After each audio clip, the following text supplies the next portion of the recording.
les matins. Vous avez hâte. Nous partons pour l'Auvergne, la Haute-Loire. Retrouver Fanny Agostini, c'est l'heure de notre rendez-vous à la ferme. Bonjour Fanny. Bonjour Mathieu.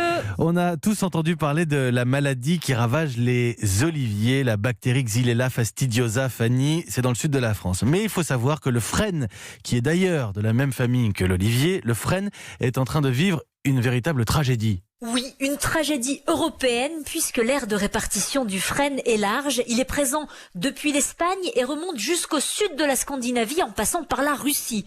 Alors pour vous le resituer, c'est une essence qui occupe une place importante dans le paysage français et qui a longtemps servi de fourrage notamment aux animaux pour compenser le manque de pâture. Son bois qui est très souple était auparavant utilisé pour les charrettes à traction animale pendant des siècles jusqu'aux premières voitures. Ça c'est plus surprenant. Les premières voitures qui avaient des structures en frêne jusque dans les années 30. Alors l'olivier est menacé par une bactérie, le frêne lui est aujourd'hui victime d'un champignon.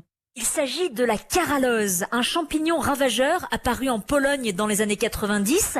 2008, il débarque en France, en Haute-Saône.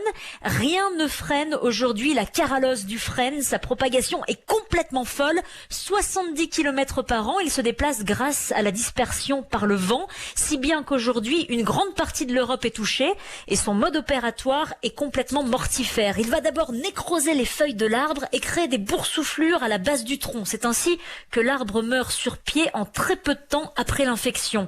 Et selon les scientifiques, à ce rythme-là, seuls 5 à 10% des frênes de l'Hexagone survivront dans les prochaines années. À moins Fanny, qu'un allié inattendu vienne à la rescousse de nos frênes. Alors ça, c'est surprenant, Mathieu. Le changement climatique, le sauveur inattendu. Il pourrait avoir, pour une fois, un effet vertueux en neutralisant à terme ce champignon. Mais en attendant un hypothétique renversement de situation, l'INRA est quand même sur le pied de guerre en recherche de souches résistantes pour contrecarrer l'avancée de la maladie. Et puis, de votre côté, n'hésitez surtout pas à signaler à l'ONF un individu qui aurait contracté la maladie et surtout à couper et à brûler illico presto le frêne en question.